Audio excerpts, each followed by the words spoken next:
आपली शाळा आपण श्रमदान करूनच उभी करायची परत. भाऊ भाऊ मी पण तुम्हाला हेच सांगणार होते बघा. मस्त आयडिया आहे. सावे, मला पण कणी एक कल्पना आली. आपण का नाही एक खतरनाक व्हिडिओ बनवूया आणि सगळ्या लोकांना श्रमदानाचं आवाहन करूया. आणि भाऊंसाठी काय अख्खं कोल्हापूर पण येईल. ठीक आहे, तुम्हाला जसं जमल तसं करा. पण उद्याच्या दिवसाची सुरुवात शाळेसाठीच्या श्रमदानानं होणार हे मात्र नक्की. चला, शुभरात्री. हा चल करा, शूट करू आत्ताच. स्टार्ट. नमस्कार कोल्हापूरकर, मी सावी नाही. आमच्या शाळेत घडलेल्या दुर्घटनेबद्दल तुम्हाला माहितीच असतं. पण या सगळ्यातून खचून न जाता उलट अधिक जोमानं उठण्यासाठी आणि आमची शाळा परत आधीसारखी उभी करण्यासाठी श्रमदानाचा मार्ग आम्ही निवडलाय. तुम्हाला जर या श्रमदानात सहभागी व्हायचं असेल आणि भाऊराव नाईक यांच्या स्वप्नांना बळकटी द्यायची असेल तर उद्या सकाळी 10 वाजता आमच्या शाळेत भेटूया. धन्यवाद. एक खतरनाक झालाय बघ व्हिडिओ. पण परास, लोक येतील ना? तुला सांगितलं ना, अख्खं कोल्हापूर येईल भाऊंसाठी. जीव आहे ग कोल्हापूरकरांचा भाऊंवर. ट्रक भरून लोक येतील बघ, ट्रक भरून.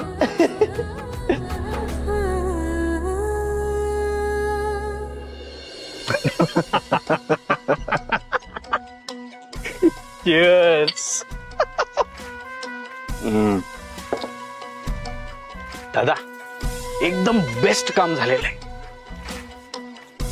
दिवसभरच्या बातम्या बघून हे तर कळले का धैर्य आता पुरता बदनाम झालेला आहे.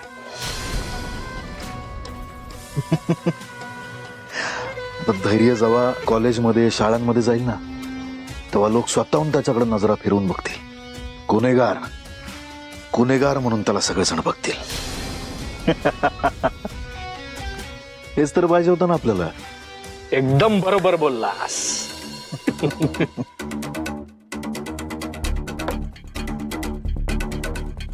दादा, आता हा धैर्य बदनाम झालेलाच आहे, तर मग शाळेचं काम हाती घ्यायची ही योग्य वेळ आहे, होय की नाही? करेक्ट. आता नव्या साम्राज्याची सुरुवात होणार आहे. सगळं आपलं होणार भास्कर, सगळं आपलं होणार. रे,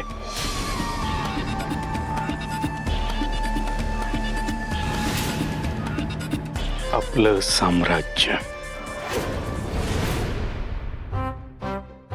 संपलं, सगळं संपलं. आता आपल्या हातात काय नाही राहिलं. काय माणूस आहे, ढेकर द्यायला लागलायसा. मी इथं एवढं महत्वाचं सांगायला लागलं आणि तुम्ही ढेकर देतायसा. हा हो, तिथं मुजुमदारांची शाळा बंद पाडायला लागल्यात. आपल्या अथर्वचं ऍडमिशन कसं होणार त्यांच्या शाळेत? हे दीपे मुजुमदार आहेत ते. काय त्याला 4 पैसे चारतील आणि शाळा उभी करतील परत. होय की होय, पण त्यांनी आपल्या पोराला त्यांच्या शाळेत ऍडमिशन द्यायला पाहिजे का नको? तुमच्या लाडक्या बहिणीनं ह्या ज्या काही करामती करून ठेवल्यात की नाही, त्याने त्यांच्या शाळेत ऍडमिशन सोडा, दारात पण उभं करणार नाही ते आपल्याला. आणि मी तर त्यांना पाहुणचाराचं विचारून बसल्या. कसं वाटलं असेल त्यांना? चिडले असतील ना माझ्यावर. दीपे, तुला जर कुठल्या वेळी काय बोलायचं हे कळलं असतं की नाही, तर आज आपण इथं असतोय. तर आपण ताजमहल मध्ये राहायला गेलो असतो, आपला बोऱ्या बिस्तारा घेऊन. हा काय बोलायलायसा आणि मला सांगतात कसं बोलायचं? दीपे, जरा हळू बोल. बाहेर भाऊ आणि सावी आहेत. शांत काय जरा.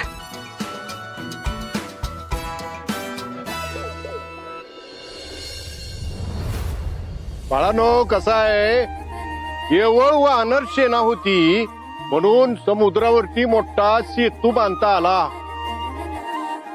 तुम्ही सुद्धा माझी खोडकर वानर सेना जायचा.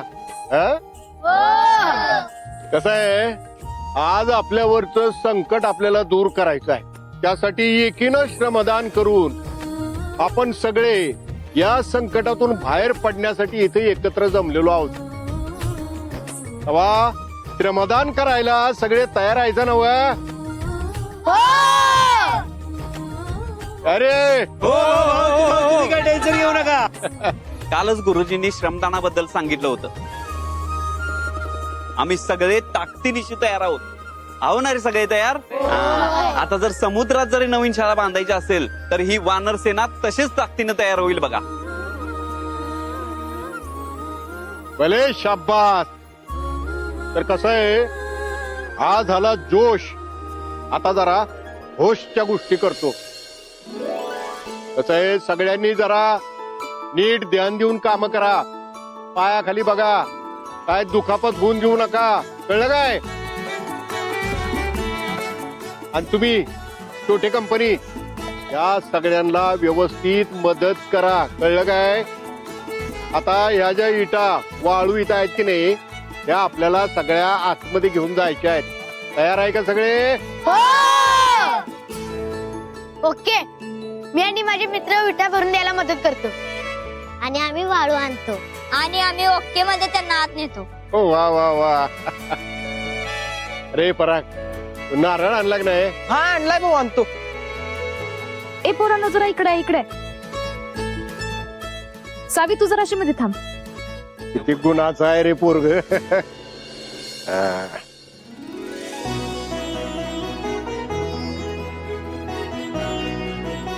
गणपती बाप्पा.